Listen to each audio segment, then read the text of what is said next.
Recently जो rumours रहे हैं ऑन द फैक्ट कि दुबई के अंदर पाकिस्तानियों के लिए प्रॉब्लम्स क्रिएट हो गई थी और उनके लिए वीज़ा बंद हो गया था।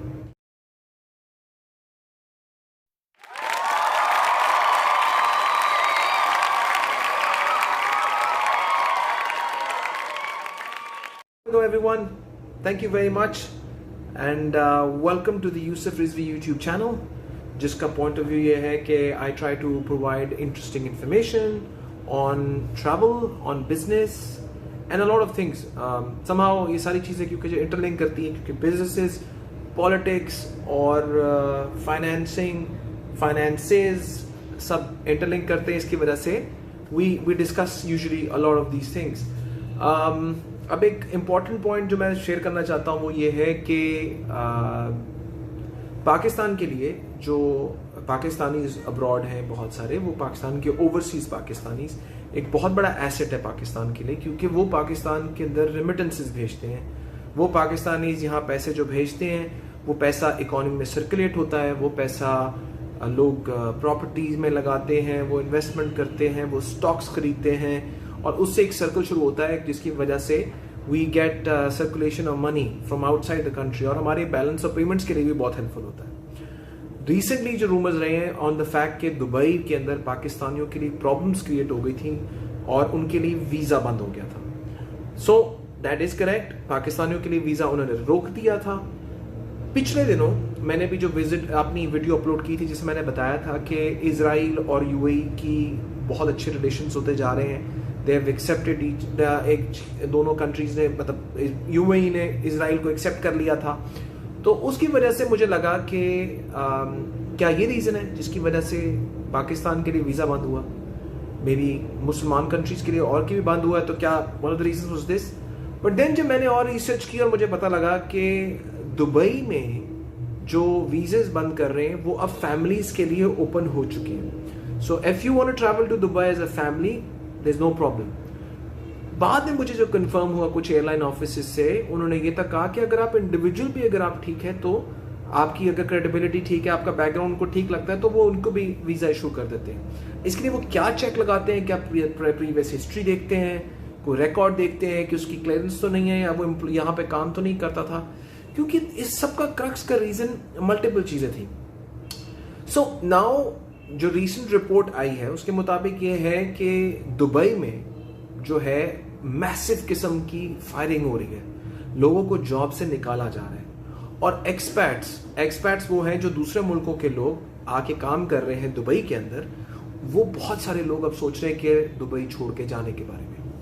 और जो ये मेजर कट्स हो रही हैं कि इट इज़ एक्सपेक्टेड कि अ लॉट ऑफ एक्सपैट्स जो दूसरे मुल्कों से वहाँ के काम करते हैं जॉब्स के लिए फैमिलीज के साथ, वो इन जॉब कट्स की वजह से, इस तरह एमिरेट्स एयरलाइंस ने बहुत से लोगों को अपनी पोजीशन से निकाला है, उसके अलावा ज्वेलरी स्टोर्स निकाल रहे हैं, उसके अलावा so the economy overall is slowing down और उस स्लो डाउन की वजह से दुबई पे प्रेशर आ रहा है। And one of the reasons of improving the relationships with Israel could be that they want Israel's help, which because they primarily control the banking and financing of the whole world, is for their support in during this time.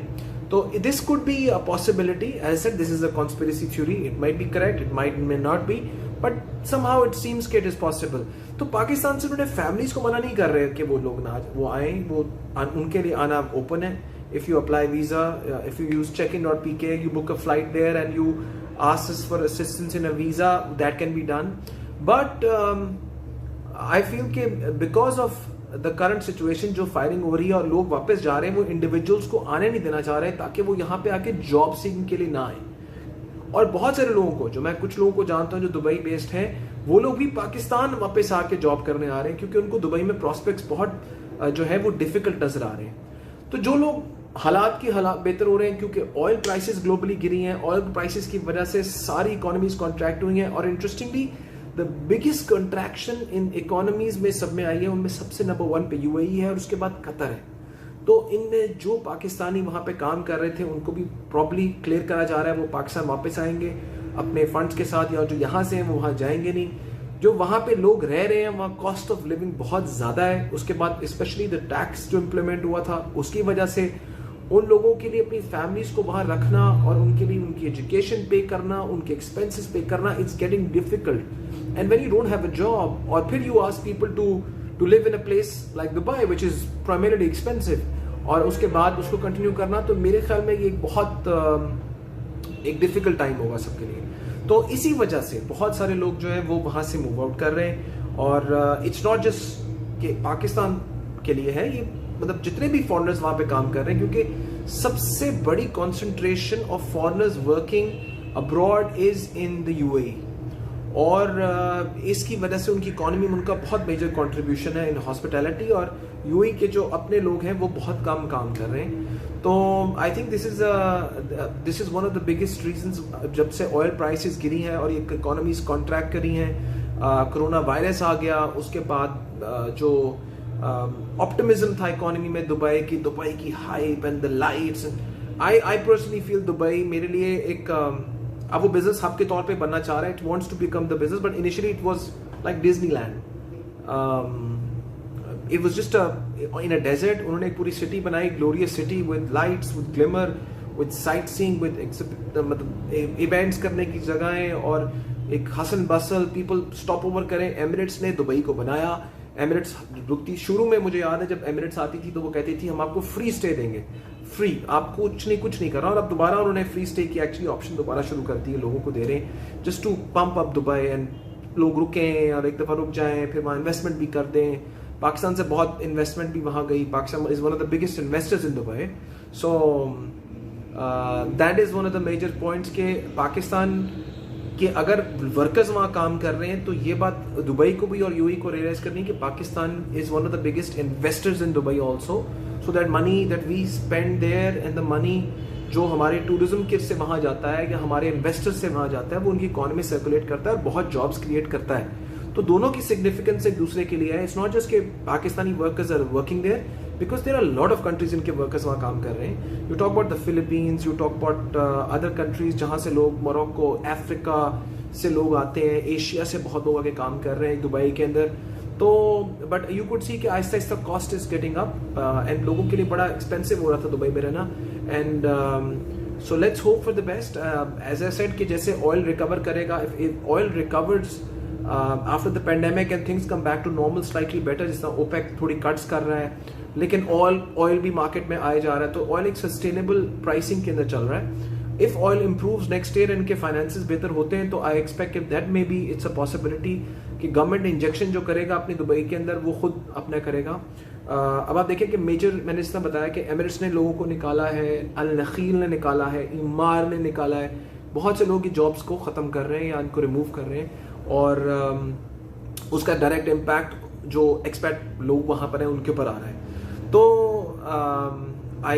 I hope if अगर oil recover करता है और जो sentiment लोगों का बेहतर होता है, क्योंकि ट्रैवल से उनको बहुत इनकम आती है, लोग आते हैं, तो वो जब इनकम एकदम से रुक गई तो गवर्नमेंट के टैक्सेस भी, कलेक्शन सब इफेक्ट हुए हैं। और इस पेंडेमिक में आई होप नेक्स्ट ईयर से जैसे इम्प्रूवमेंट आएगी तो यू विल सी के it will improve and Dubai दोबारा एक as a tourism and destination के तौर पे इम्प्रूव करेगा। सो रिगार्डिंग द वैक्सीन, जो हेल्थ यूके ने ट्रायल शुरू कर दिए हैं। यूके के ट्रायल इफेक्टिवली एक खातून 90-year-old खातून को पहली वैक्सीन लग गई है, एंड दैट वैक्सीन अल्लाह करे कि वो खैरियत से रहें और वो पता लग जाए कि मतलब सही है। आई थिंक फाइजर की जो वैक्सीन है वो उन्होंने एक्सेप्ट की है। Now Canada has also accepted Pfizer की vaccine has approved its usages in the country. So अभी तक जो लग रहा है पाकिस्तान में चाइनीज़ वैक्सीन इंप्लीमेंट ज़्यादा हो रही है, फाइजर अभी यहाँ नहीं आई अपनी प्रोडक्ट के साथ, होपफुली इट विल कम सून, मगर वो पहले अपने मुल्कों को कवर करेंगे। तो जैसे जैसे वैक्सीन आती जाएगी, अब डिपेंड करेगा कि कौन से मुल्क की वैक्सीन। ग्लैक्सोस्मिथक्लाइन की वैक्सीन भी इस वक्त जो है वो आगे वो टेस्टिंग में, फाइनल टेस्टिंग में है। सनोफी एवेंटिस जो है, सनोफी कंपनी जो है वो भी अपनी वैक्सीन पे काम कर रही है। So let's hope when this vaccine comes in, it's possible that every country might use its own precedent जिसपे वो कर सके accept. So बाकी let's hope for the best, and somebody is just calling me. Let me just cut that off. So let's hope for the best, and thank you very much for joining in. I will keep you posted जैसे से नई चीज़ें आएंगी। Take care.